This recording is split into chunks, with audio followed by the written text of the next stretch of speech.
નમસ્કાર મિત્રો, ચિંગલ sir physics YouTube ચેનલમાં આપ દરેકનું હાર્દિક સ્વાગત છે। જો આપ લોકોએ મારી ચેનલને લાઈક શેર અને સબસ્ક્રાઇબ ના કરી હોય તો ઝડપથી કરી નાખો। આજે આપણે ઉદાહરણ 1.12 ચેપ્ટર નંબર 1 વિદ્યુતભાર અને વિદ્યુત ક્ષેત્ર તો રકમ હું બોલું છું। એક વિદ્યુત ક્ષેત્ર ધન x માટે ધન x દિશામાં અને સમાન છે। એક વિદ્યુત ક્ષેત્ર છે। જો તમે x અક્ષની દિશાની વાત કરો ધન x અક્ષની દિશામાં તો વિદ્યુત ક્ષેત્ર ધન x દિશામાં લેવાનું એવું કહે છે અને સમાન છે ધન x અક્ષ ઉપર દરેક જગ્યાએ સરખું। તેમજ ઋણ x માટે એટલા જ મૂલ્ય જેટલું ધનમાં હતું એટલું જ મૂલ્ય ઋણમાં ઋણ x અક્ષ માટે પરંતુ એની દિશા ઋણ x દિશામાં અને સમાન છે એવું લખેલું છે।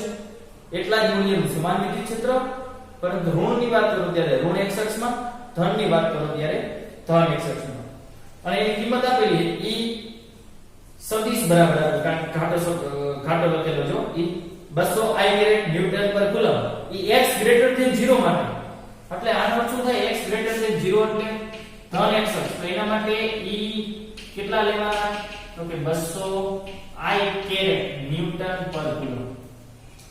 આ તો એ થયું ને કે ધન x અક્ષ હતું તો પ્લસ I કેરેટ આવ્યો સદિશ સ્વરૂપે આપેલું છે અને x લેસ ધેન 0 હતું તો એના માટે એ સદિશ આટલો આપેલો -200 I caret newton per coulomb. 20 semi લંબાઈ અને 5 સેમી ત્રિજ્યાના નળાકારનું કેન્દ્ર ઉગમ બિંદુ પર અને અક્ષ x દિશામાં છે। લંબાઈ આપેલી છે એક નળાકાર છે એની લંબાઈ 20 સેન્ટીમીટર સેન્ટીમીટર છે એટલે નહીં ચાલે એટલે મીટર કરી નાખું 0.20 મીટર 100 વડે ભાગી નાખો અને એની ત્રિજ્યા ત્રિજ્યાને આપણે r 5 સેન્ટીમીટર આપેલા છે નહીં ચાલે 0.05 મીટર। એસઆઈ એકમ જે છે આ બધું એસઆઈ એકમમાં છે ન્યૂટન પર કુલમ।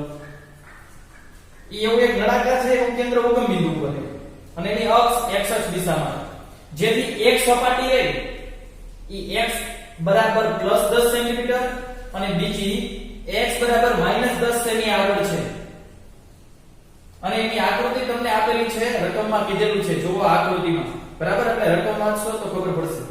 રેડી નો કીધી હોય તો પણ આપણને આવડવું જ જોઈએ। એવું કીધું છે એક સપાટી રહી x બરાબર +10 કારણ કે અક્ષ કઈ રીતે કીધી હતી x અક્ષની દિશામાં અક્ષ એટલે નળાકાર આ રીતે થાય તમારે આ એક નળાકાર છે નળાકાર કરી નાખીએ આપણે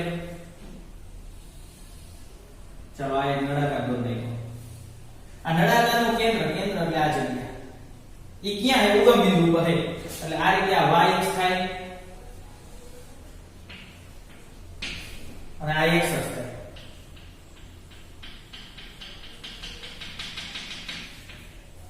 આ x અક્ષ આ y અક્ષ બરાબર એવું ફરજિયાત નથી ડેશ વડે દોરવું સીધી લાઈન પણ દોરી શકો।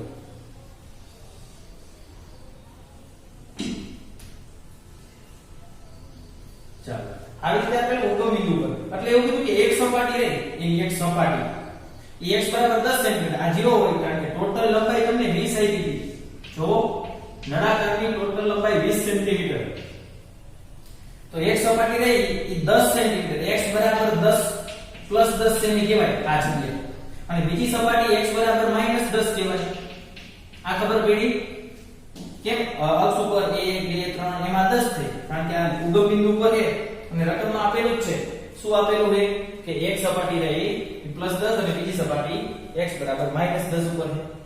તો કીધું કે વાંચો તો ઓપ્શન એ કરી દીધું ત્રણ પ્રશ્ન પૂછેલા છે ઓપ્શન એ દરેક સપાટ બાજુઓમાંથી બહાર આવતું ફ્લક્સ સપાટ બાજુ એટલે એક આ બાજુ થઈ સપાટ એને એક નામ આપી દો આને બે નામ આપી દો એટલે ફ્લક્સ 1 શોધવાનું સપાટ બાજુ એટલે સીધી હોય વળાંક આને વક્ર કહેવાય આ ફરતી બાજુ એ વક્ર કહેવાય ઈ સપાટ અને સીધી ફ્લક્સ 1 અને ફ્લક્સ 2 શોધવાનું કીધું છે બરાબર। ચાલો ત્યાર પછી બી ઓપ્શન માં કીધું છે નળાકારની વક્ર બાજુ એટલે આ તો એને 3 નંબર આપી દો તો વક્ર બાજુમાંથી બહાર આવતું ફ્લક્સ એટલે ફ્લક્સ 3 થઈ ગયું ફ્લક્સ 3।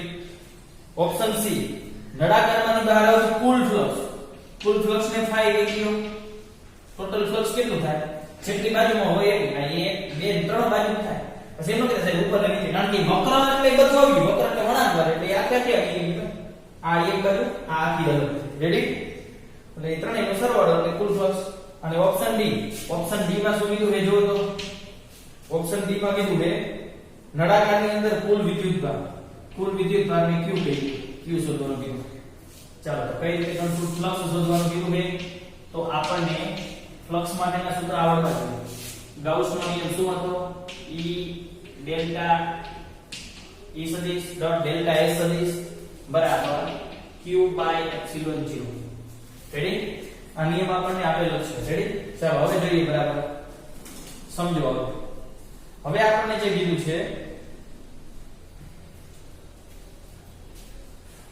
ઈ એવું કીધું પહેલી બાજુ બીજી ત્રીજી ચોથી બાજુમાંથી ત્રણ બાજુમાંથી પસાર થતું ફ્લક્સ ટોટલ ફ્લક્સ અને અંદરનો વિદ્યુતભાર ફ્લક્સ શોધો હોય તો ફ્લક્સ માટેનું સૂત્ર છે જ આપણી પાસે રેડી તો હવે એ ઓપ્શન થી ગણતરી શરૂ કરી એ એટલે સપાટ બાજુમાંથી ફ્લક્સ આને આપણે એક બાજુ લઈ દીધું તો ફ્લક્સ 1 કયું સૂત્ર વપરાય વિચારો તમારી પાસે આ સૂત્ર પણ છે ના બે માંથી એક વપરાતું હોય ડેટા કયો આપણે જો E ના સ્વરૂપમાં કારણ કે Q તો શોધવાના દીધા છે તો સૂત્ર આ જ વપરાય કારણ કે E આપેલા છે જો અને આમ પણ લખી શકાય E ડેલ્ટા S cos θ બરાબર તો ફ્લક્સ phi1 બરાબર E સદિશ ડોટ ડેલ્ટા S અને આમ પણ લખી શકીએ E ડેલ્ટા S cos θ ચાલો પહેલી બાજુ કાઢી વિદ્યુત ક્ષેત્ર કઈ દિશામાં કીધું જો ધન x અક્ષની વાત કરો એટલે ઉગમ બિંદુથી ધન તો વિદ્યુત ક્ષેત્ર ધન x દિશામાં છે આ બાજુ વિદ્યુત ક્ષેત્ર બધું આ દિશામાં થયું ઋણની વાત કરતા હોય આ બાજુ ત્યારે ઋણ x દિશામાં માઈનસ i એટલે આમ તો આમ ગણવાનું વિદ્યુત ક્ષેત્ર ઈ તો આની ઋણની વાત કરતા હોય પહેલી સપાટી ધન તરફ એટલે આપણે આમ ગણવાનું વિદ્યુત ક્ષેત્ર આમાં મૂલ્ય કેટલું હોય આપણે મૂલ્ય જ જોઈએ તો જો સદિશ બરાબર મૂલ્ય ગુણ્યા એકમ સદિશ હવે -200 મૂલ્ય હોય તો -i કેરેટ એટલે ઋણ દિશામાં હતા એટલે માઈનસ આવેલા અને આપણે મૂલ્ય લઈએ તો માઈનસ તો થઈ ન લેવાનું એટલે મૂલ્ય તો બેયના સરખા જ છે આ બાજુ હોય કે આ બાજુ રકમમાં કીધું હતું એટલે મૂલ્ય 200 જ કહેવાય ખબર પડી તો મૂકી દઈએ 200 ડેલ્ટા S એટલે ઈ સપાટીનું ક્ષેત્રફળ આ સપાટીનું ક્ષેત્રફળ કેટલું થાય વર્તુળ સપાટી પાઈ r² into cos θ એટલે E અને ડેલ્ટા S વચ્ચેનો ખૂણો આના માટે E અને ડેલ્ટા S કઈ રીતે હોય E જે સપાટી હોય એને લંબ રૂપે હોય બહાર તરફ એટલે આ પણ આ તરફ વધ્યો ડેલ્ટા S સપાટી હોય એને લંબ રૂપે હોય એટલે આ તરફ ડેલ્ટા S E પણ આ તરફ બંને એક દિશામાં એટલે ખૂણો 0 કાઉન્સમાં લખી નાખવાનું E અને ડેલ્ટા S એક જ દિશામાં બરાબર તો હવે તમે આની ગણતરી કરી શકશો phi1 ફ્લક્સ છે ફ્લક્સ નો એકમ શું થાય ન્યૂટન પર કુલમ્બ અને મીટર સ્ક્વેર પાઈ r પર આપેલા છે r ની કિંમત રકમમાં તમને આપેલી હતી તો આવી રીતે તમને phi1 મળી જશે તમારી રીતે હવે ગણતરી કરી લેવાની ફ્લક્સ અદિશ રાશિ છે અદિશ ડોટ ગુણાકાર દિશા નો હોય બરાબર પેલી સપાટ બાજુમાંથી ફ્લક્સ મળી ગયું ચાલો તો બીજી સપાટ બાજુમાંથી ફ્લક્સ આવડે ફ્લક્સ phi2 બરાબર કયું સૂત્ર વાપરશો જો રકમમાં E આપેલા છે Q તો આઈ પર એટલે ફરીવાર આ સૂત્ર E સદિશ ડોટ ડેલ્ટા S સદિશ અને આમ પણ લખાય E ડેલ્ટા S cos θ ચાલો હવે આ બાજુની વાત કરીએ જ્યારે E આ તરફ લેવાનો કીધું તો એને માઈનસ હોય તો માઈનસ માં આનો ક્ષેત્રફળ સદિશ બહાર તરફ એટલે આ તરફ જ હોય બહાર તરફ આ રીતે નળાકાર હોય તો આ બાજુનો ક્ષેત્રફળ સદિશ લંબ રૂપે હોય એટલે આમ લઈએ એટલે બહાર તરફ બંને એક દિશામાં એટલે ખૂણો 0 કાઉન્સમાં લખી નાખજો E અને ડેલ્ટા S એક જ દિશામાં રેડી હવે તો તમને આવડે છે એક જ દિશામાં પૂર્ણ લખવાનું E માત્ર મૂલ્ય બેના મૂલ્ય સરખા જ હતા 200 અને ક્ષેત્રફળ ક્ષેત્રફળ કેટલું છે પાઈ r² જેટલા ક્ષેત્રફળના ફ્લક્સની વાત કરતો એટલું ક્ષેત્રફળ લેવાનું આટલી સપાટ બાજુ તો એનું ક્ષેત્રફળ પાઈ r² કમ્પ્લીટ ખબર પડી ગઈ આ તો આની અંદર કિંમત મૂકી દેજો જવાબ આવી જશે ન્યૂટન મીટર સ્ક્વેર પર કુલમ પ્લસ phi2 રેડી ચાલો તો હવે આપણે વાત કરી ડી ઓપ્શનમાં કીધું વક્ર સપાટીનું ફ્લક્સ એને ત્રીજો નંબર આપ્યો ચાલો હવે આપણે તમને આવડી ગયું છે બરાબર તો હવે હું આ બાજુ લખી નાખવા કારણ કાઢી નાખું ચાલો flux phi3 option B flux phi 3 એટલે વક્ર સપાટીમાંથી ફ્લક્સ કીધું. કયું સૂત્ર વાપરશો વિચારો? બે છે. આ વપરાય કારણ કે વિદ્યુત ક્ષેત્ર આપેલું, વિદ્યુત ભાર તો શોધવાનો કીધું. E સદિશ ડોટ ડેલ્ટા S સદિશ, અને આમ પણ લખી શકીએ E delta S cos theta. બરાબર. ચાલો ફ્લક્સ 3. તો ફ્લક્સ 3 માટે તમે ગણો તો હું વક્ર સપાટી દ્વારા સમજાવું. બરાબર. દાખલા તરીકે નળાકાર જેવું સમજી લો, આવી રીતે વર્તુળાકાર. બરાબર. તો આના માટે વિદ્યુત ક્ષેત્ર કયું ગણવાનું છે? આ તરફ કે આ તરફ, તમારે જે ગમવું હોય સમજો. પેલા આનો ક્ષેત્રફળ સદિશ નક્કી કરો ડેલ્ટા S, કારણ કે આ ખૂણો નક્કી કરવો પડશે. ક્ષેત્રફળ સદિશ નક્કી કરો. તો હું ઉપરની સપાટીની વાત કરું તો ઉપરની આ વર્તુળ છે. આ તો મેં તમને સમજાવવા માટે માત્ર ડસ્ટર લીધું છે, સીધી જો બાકી હોય આમ વક્ર.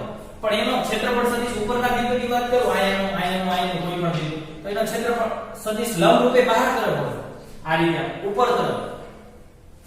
પછી વિદ્યુત ક્ષેત્ર આ ડેલ્ટા S થયું, ડેલ્ટા S હતી. વિદ્યુત ક્ષેત્ર આ બાજુનું ગણો તોય નહીં થાય, આ બાજુનું ગણો તો પણ 90 જ ખૂણો થાય, E અને ડેલ્ટા S વચ્ચેનો. એટલે આમાં બંને વચ્ચેનો ખૂણો કેટલો થઈ જશે? 90 cos 90 ડિગ્રી. તો બધું 0 થઈ જશે. કૌંસમાં લખવું પડે કારણ કે E સદિશ લંબ ડેલ્ટા S સદિશ. આ બે લંબ દિયા કોઈ પણ બિંદુએ થાય, ચેક કરો. તમને કહેશે આગળની વક્ર સપાટી લ્યો, આમ કરીને આ હોય આ બાજુની સપાટી, તો અહીંયા ક્ષેત્રફળ સદિશ આ રીતે હશે. તો વિદ્યુત ક્ષેત્ર આમ છે તો પણ લંબ થાય E ડેલ્ટા S. આ બાજુનું વિદ્યુત ક્ષેત્ર લો E ડેલ્ટા S, કોઈ પણ બિંદુએ લંબ થશે એટલે વક્ર સપાટીમાંથી બહાર આવતો ફ્લક્સ 0 થઈ જશે. ત્રીજો ઓપ્શન. ચાલો સી ઓપ્શન. કુલ ફ્લક્સ કીધું હતું, કુલ ફ્લક્સ થાય એટલે દરેક બાજુમાંથી પસાર થતું ફ્લક્સ હવે મળી જાય, જાતે મેળવી નાખજો. આ એકમ લખ નાખવાનો ન્યૂટન મીટર સ્ક્વેર પર કુલમ, આ મળી જશે. ઓપ્શન ડી એકમ લખવાનું ભૂલાય નહીં. બી ઓપ્શનમાં શું કીધું? અંદરનો વિદ્યુત ભાર શોધવાનું કીધું. પણ તમારી આગળ ફ્લક્સ છે, ફ્લક્સ અને વિદ્યુત ભાર શોધવાનું કીધું. 1.11 જેવું દાખલું. તો કુલ ફ્લક્સ થાય બરાબર q/ε0, કારણ કે અંદરનો ટોટલ વિદ્યુત ભાર તો ટોટલ ફ્લક્સ લેવાનું હોય. તો કેટલું થઈ જાય? આના આધારે ફ્લક્સ ફાઈ આપેલું છે તો q બરાબર π/ε0. હવે તમે આના આધારે ગણતરી કરી શકો. કુલમ વિદ્યુત ભાર છે, બરાબર. ફ્લક્સ તમને મેળવી છે ε0 ની કિંમત આપણને ખબર હોય. તો આ રીતે એકદમ સરળ દાખલા છે. રેડી? તમને આવડવા જોઈએ.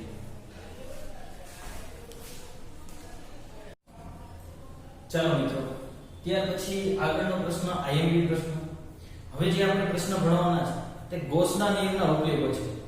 આપણે યાદ કરો, ગૌસના અગત્યના મુદ્દાઓમાં વાત કરી હતી.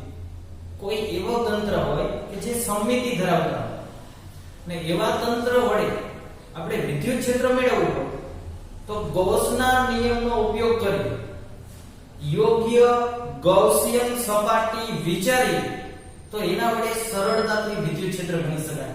છેલ્લે આપણે આ મુદ્દાની ચર્ચા કરી હતી, બરાબર, અગત્યના મુદ્દાઓમાં. તો એવો જ કંઈ પહેલો ગૌસના નિયમનો ઉપયોગ છે. એવો કે છે રેખીય વિદ્યુત ભાર ઘનતા વાળા હોય, રેખીય વિદ્યુત ભાર ઘનતા એટલે લેમ્ડા, અને અનંત લંબાઈનો હોય અને અસુરેખ તાર હોય, એના વડે ઉદ્ભવતું વિદ્યુત ક્ષેત્ર ગણવાનું છે અથવા તો એનું સૂત્ર મેળવવાનું છે.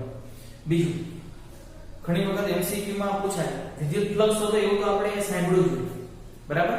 પરંતુ વિદ્યુત ફ્લક્સ માટે એવો પણ શબ્દ વાપરે પસાર થતી ક્ષેત્ર રેખાઓની સંખ્યા શોધો. પસાર થતી ક્ષેત્ર રેખાઓની સંખ્યા એટલે જ ફ્લક્સ, બરાબર. આપણે ચર્ચા કરેલી છે, એટલે ઘણી વખત એવું પણ પૂછે. રેડી? આપણે અત્યારે કીધું છે રેખીય વિદ્યુતભાર ઘનતા ધરાવતા હોય.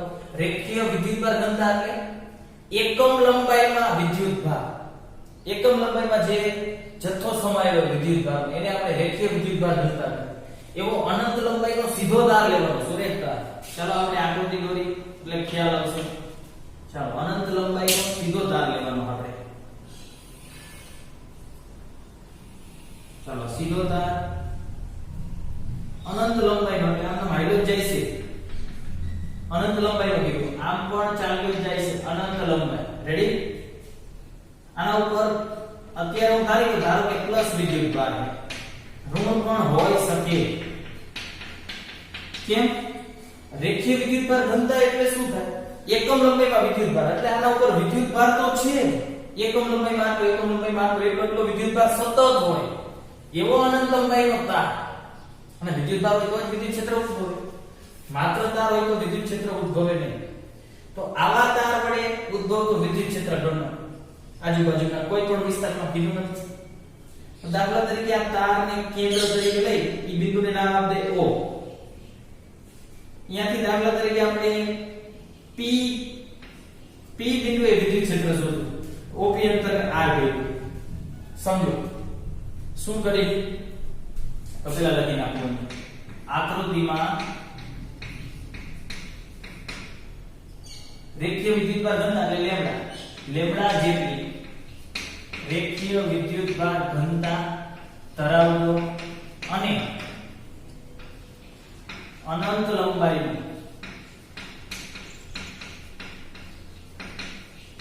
સુરેખ તાર દર્શાવેલો છે. સુરેખ તાર દર્શાવ્યો છે. જેના વડે P પાસે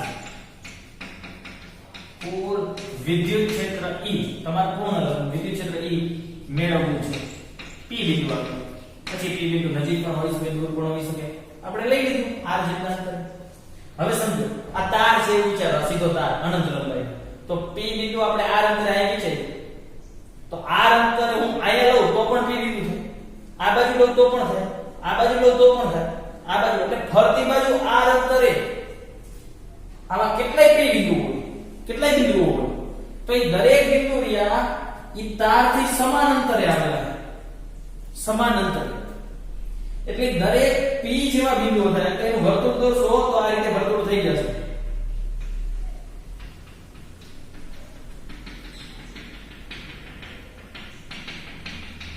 બરાબર આવી રીતે વર્તુળ થયું તો P પછી અહીંયા એવું P ડેશ હોય P ડબલ ડેશ હોય તો આ દરેક બિંદુઓ રહ્યા P ડેશ અને P ડબલ ડેશ ઈ તારના કેન્દ્રોથી સરખા અંતરે જ આવેલા. તારના કેન્દ્રોથી સમાન અંતરે જ આવેલા. તો આ દરેક બિંદુએ વિદ્યુત ક્ષેત્ર સમાન હશે. કેમ કે દરેકનું અંતર સરખું જ છે. તમે તાર ઉપર નથી હો પાછળની સાઈડ ખબર પડી એટલે લખશું O ને કેન્દ્ર લે OP ત્રિજ્યાનું OP એટલે આ ત્રિજ્યા કહી દો તો પણ ચાલશે. એને આપણે આ કહી દીધું. OP ત્રિજ્યાનું વર્તુળ દોરીએ. OP ત્રિજ્યા વર્તુળ કેવી રીતે દોરવાનું? તારની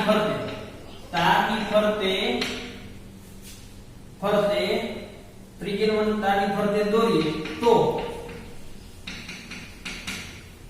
P dash P double dash જેવા દરેક બિંદુ આ તો મેં ફક્ત નામ P ડેશ ને P ડબલ ડેશ અહીંયા દરેક બિંદુની વાત કરું.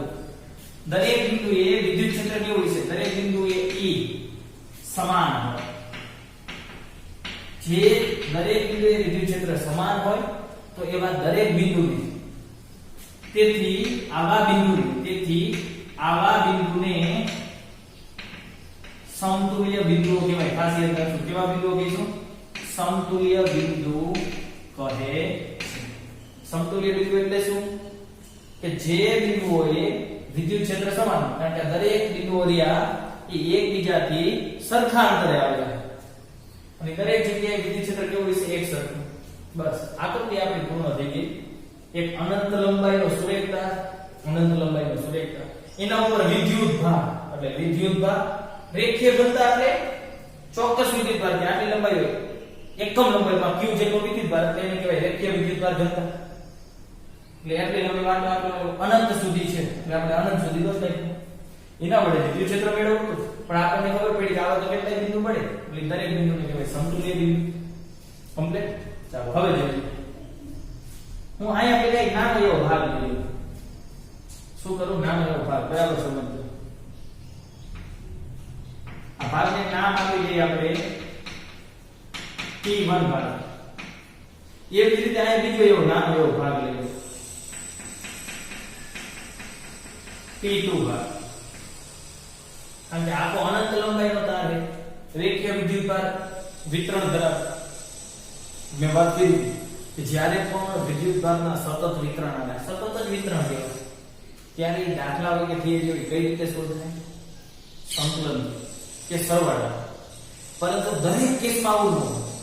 ફોર એક્ઝામ્પલ આવા કેસ છે કારણ કે આમાં આપણે વિદ્યુત ક્ષેત્ર શોધવું છે અને પાછું વિતરણ અનંત લંબાઈ સુધી છે એટલે આવા કેસમાં સંકલન ન કરી શકાય એટલે પહેલા હું આ P1 ને P2 બિંદુની માત્ર વાત કરું છું આપણે સંકલનથી નથી કરવાનું આપણે ગૌસના નિયમનો ઉપયોગ કરવાનો બરાબર કારણ કે દરેક કેસમાં સંકલન શક્ય ન હોય ખાસ યાદ રાખજો બરાબર બાકી મોટા ભાગના જે દાખલાને જે રેખીય વિદ્યુતભાર ઘનતા આપે કે રેખીય વિતરણ એટલે સંકલનથી ન થાય 99.99% કેસમાં દરેકમાં આપણે ન કરી શકીએ પણ આમાં વિતરણ આની સમમિતિ કેવી છે આ તંત્ર સમમિતિ ધરાવે તો ગૌસનો નિયમ આપણે ગૌસના નિયમથી વિદ્યુત ક્ષેત્ર મેળવ્યું ગૌસનો નિયમ છે એ લખી નાખવાનો ગૌસનો નિયમ આવું કે E.Δs બરાબર q/ε0 રેડી આ સૂત્રનો ઉપયોગ કરવાનો તો હવે જુઓ પેલા P1 P2 લીધું આટલામાં ધન વિદ્યુતભાર અત્યારે આપણે ધન લીધો છે વિદ્યુતભાર એવું ન હોય ઋણ પણ હોઈ શકે ધનનું વિદ્યુત ક્ષેત્ર બહાર તરફ હોય મારે P બિંદુએ વાત કરી તો આના લીધે P બિંદુ પાસે વિદ્યુત ક્ષેત્ર કઈ દિશામાં થાય આ દિશામાં થાય આ દિશામાં P1 ના લીધે આના લીધે કઈ તરફ બહાર તરફ હોય આ પ્લસ જ છે વિદ્યુતભાર એટલે આવડો ટુકડો લીધો પેલા બહાર તરફ હોય મારે P બિંદુએ જોવાનું P બિંદુ એ બહાર તરફ એટલે આ રીતે રહી છે તો મેં આ બે ટુકડા લીધા આ બેનું પરિણામી ક્યાં આવશે વિચારો આ બેનું પરિણામી એક આમ જાય પરિણામી આ દિશામાં આવશે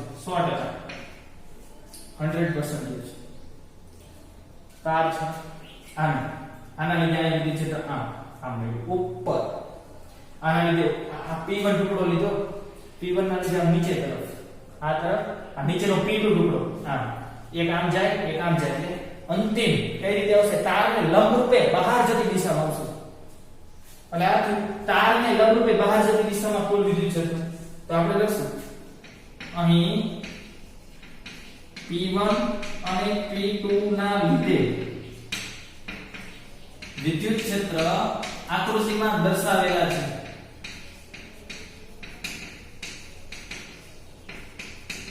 તેથી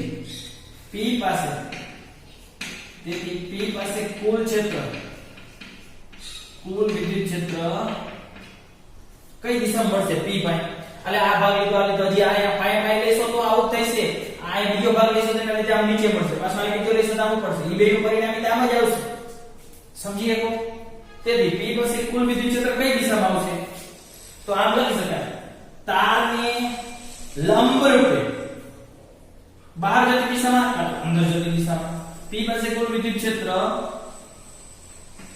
તારને લંબ રૂપે બહાર જતી દિશામાં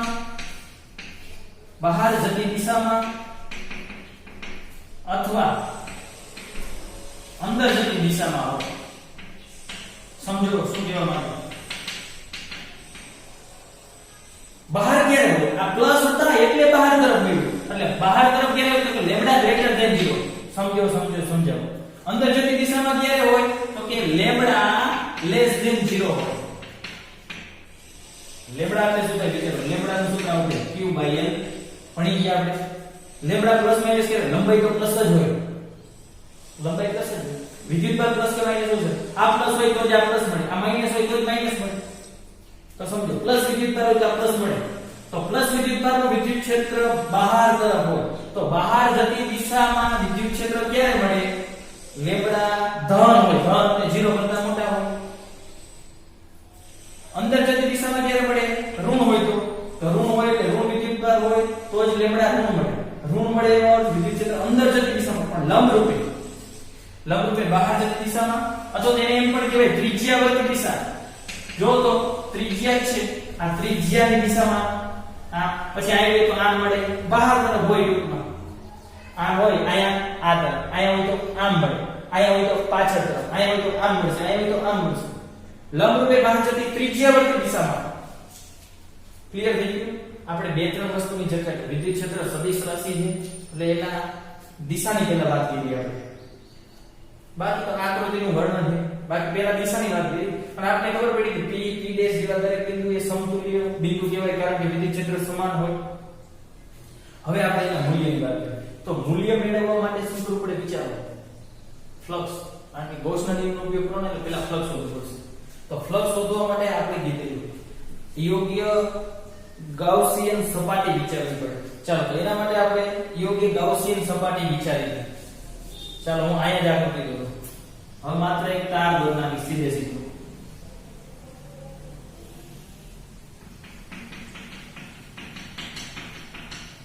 આમના હાઈવે જાય. આ બીજી આકૃતિ.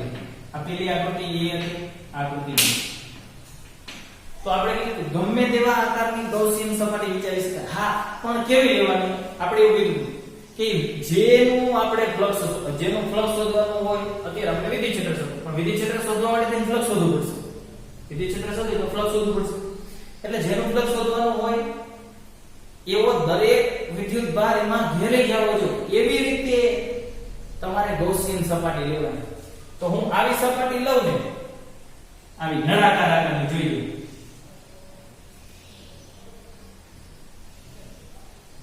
નળાકાર આકારની સપાટી, બરાબર? આ દિયાનો લાઈન જ છે, પણ આ નળાકાર તો મેં ફિક્સ આટલો લીધો, આટલો જ નળાકાર, આટલો નળાકાર લીધો. તે નળાકારની લંબાઈ ધારો કે L, અને કેવો નળાકાર? r ત્રિજ્યાનો. r ત્રિજ્યા એટલે p બિંદુ તો આવી જવું જોઈએ. p બિંદુ તો આવી જ ગયું. p બિંદુ તો આવી જ જવું જોઈએ ને. એટલે p બિંદુ એ વિદ્યુત ક્ષેત્ર શોધો તો એ આવી જવું જોઈએ. એવો નળાકાર લીધો. લંબાઈ L લંબાઈ લીધી. તાર ભલે અનંત, પણ મેં આટલો નળાકાર લીધો. તો આ લખવું પડશે કે ભાઈ હવે ગૌસના નિયમ માટે આકૃતિ B મુજબ યોગ્ય આકૃતિ B મુજબ ડાયરેક્ટ લખો L લંબાઈ અને r ત્રિજ્યાનો નળાકાર વિચારો. કોઈ પણ આકારનો લઈ શકાય, પરંતુ કેવું લેવાનું કીધું છે?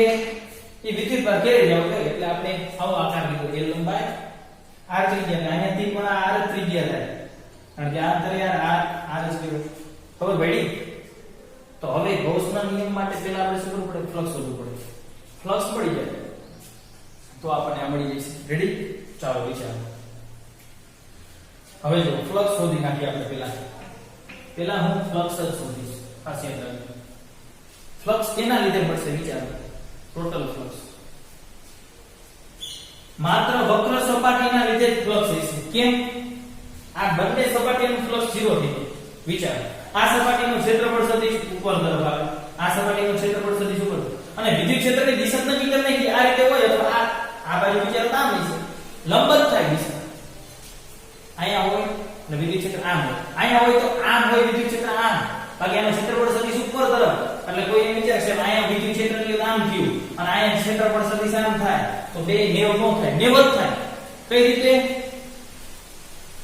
વિદ્યુત ક્ષેત્ર આ રીતે ક્ષેત્રફળ સદિશ ઉપર તરફ, અને ડેલ્ટા S અને વિદ્યુત ક્ષેત્ર લંબ એટલે cos 90 થઈ જશે. સૂત્રમાં E ડેલ્ટા S cos 90 આવે 0. એટલે બંને સપાટ સપાટીઓ છે એ બંનેનો વિદ્યુત ક્ષેત્ર કેવું થઈ જાય? વિદ્યુત ફ્લક્સ કેવું થઈ જાય? 0.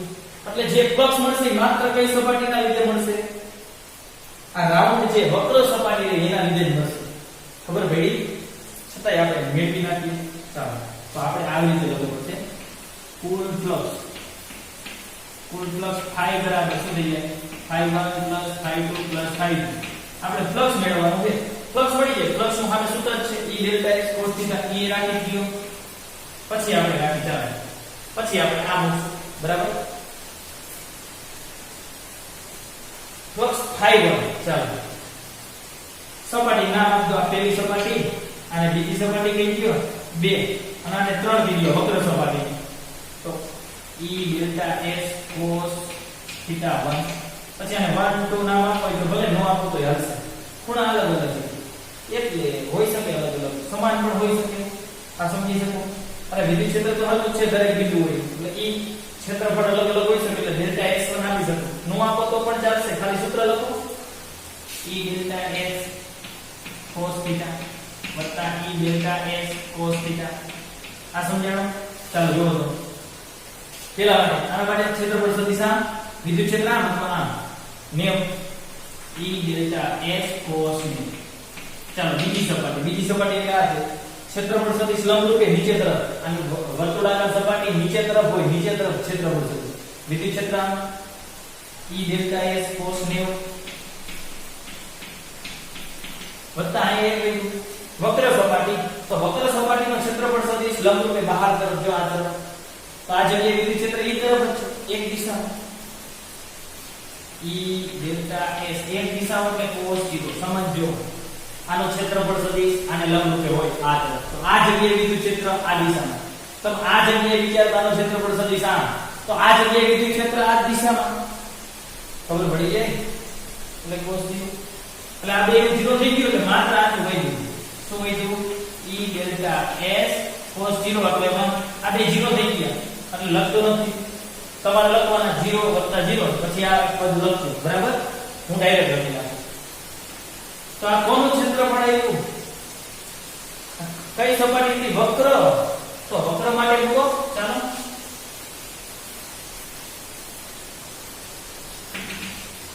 પ્લસ 5 બરાબર આવશે E ડેલ્ટા S. E એટલે વિદ્યુત ક્ષેત્ર, એ તો શોધવાનું છે. ડેલ્ટા S એટલે ક્ષેત્રફળ. વક્ર સપાટી નથી, કારણ કે આ બેનું પેપર નથી. જો તો આ ક્ષેત્રફળ ત્રીજી સપાટી એટલે E છે, ત્રીજી વક્ર. અને નળાકારની વક્ર સપાટીનું ક્ષેત્રફળ ખબર છે 2π RH. h એટલે ઊંચાઈ, આ ઊંચાઈ L છે, તો L કર નાખો. રેડી? અને જો પ્લસ બરાબર આ પણ લખાય q epsilon 0 એટલે હવે લખ નાખો q ના છેદમાં epsilon 0. રેડી? આ સમજાવવા છેલ્લે લખ્યું મેં. પેલા પણ લખી શકો તમે, લખવું હોય તો છેલ્લે પણ લખી શકો. આ લખવાનું કૌંસમાં, કારણ કે નળાકાર માટે ડેલ્ટા S 2π RH ઉપરથી રેડી S એટલે L એટલે મેં L કરી નાખ્યા. મારે E શોધવા છે તો E ને કરતા કરી દીધું, આને કરતા કરો તો આ બધું છેદમાં આવશે એટલે આવું થઈ ગયું q ના છેદમાં 2π RL into epsilon 0. હવે આપણે વિદ્યુત ક્ષેત્ર તો આપ્યું નતું, સોરી વિદ્યુત ભાર તો આપ્યો નતો q, પરંતુ આપ્યું તો રેખીય વિદ્યુત ભાર ઘનતા લેમ્ડા. તો હું એના ઉપરથી કિંમત મૂકી શકું. લેમ્ડા એટલે આવું થાય q/l. q/l તો હું આ કિંમત તો મૂકી શકું ને કે q બરાબર લેમ્ડા * l. ચાલો મૂકી દો લેમ્ડા * l છેદમાં 2π RL into epsilon 0. l cancel, જેટલી લંબાઈ લીધી હોય એટલું લેવાનું, એટલે આટલા ની વાત કરો તો એટલા માટે તો અમારી જે વિદ્યુત ક્ષેત્ર E બરાબર લેમ્ડા ના છેદમાં 2π R epsilon 0. વિદ્યુત ક્ષેત્ર તેના વિશે મળ્યું જે અહીં લખવાનું જે અનંત લંબાઈના અને રેખીય વિદ્યુત ભાર ઘનતા ધરાવતા સુરેખ તાર વડે ઉદ્ભવતા વિદ્યુત ક્ષેત્રનું સૂત્ર છે. પછી લખવાનું સદિશ રૂપે. હવે એને સદિશ રૂપે લખી નાખીએ આપણે. ચાલો સદિશ રૂપે લખવું હોય તો E સદિશ બરાબર લેમ્ડા ના છેદમાં 2π R epsilon 0. સદિશ બરાબર એને મૂલ્ય લખ નહીં, જો આ મૂલ્ય હે તો લખ નહીં ઇન્ટુ એકમ સદિશ. આ કઈ દિશામાં વિદ્યુત ક્ષેત્ર છે જો તો ત્રિજ્યાની દિશામાં, દરેક જગ્યાએ ત્રિજ્યાની દિશામાં જ છે. ત્રિજ્યા હોય એ દિશામાં, તો ત્રિજ્યા હોય દિશામાં કે r કેરેટ કહી શકાય, લખી નાખવું પડે. પણ જ્યાં લખવું પડે જ્યાં r કેરેટ એટલે E ની દિશાનો એકમ સદિશ. રેડી? સદિશ બરાબર મૂલ્ય ગુણ્યા એકમ સદિશ. એટલે આ ખાસ યાદ રાખવાનું.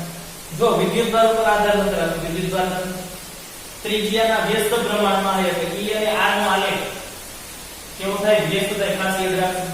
બાકી બધું ફિક્સ જ છે. E અને r નો આલેખ ખાસ યાદ રાખવાનું. E અને r વ્યસ્ત આવશે.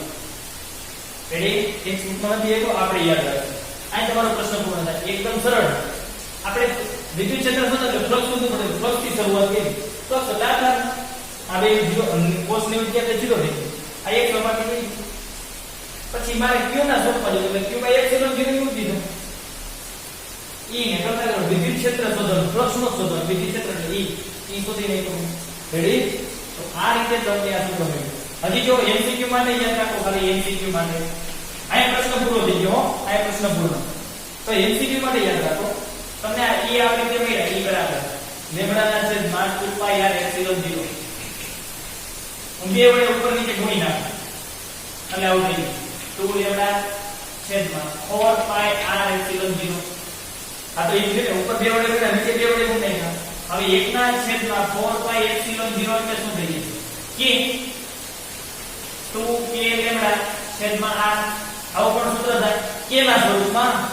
2 કે લેમ્ડા છેદમાં ખબર પડી તો બંને રીતે સૂત્ર તમારે યાદ રાખવાના દાખલામાં ખાસ કરવા દાખલામાં અનંત લંબાઈનો સુરેખતા એની વિદ્યુતભાર ઘનતા આપી દીધી તો હવે ડાયરેક્ટ આપણે આ સૂત્ર ઉપયોગ કરીએ સદિશ સ્વરૂપે કેટલા ખબર પડી જાય તો અહીંયા સુધી આપણે રાખીએ બાકી ઇન્ટરેસ્ટ આપણે આગળના લેક્ચરમાં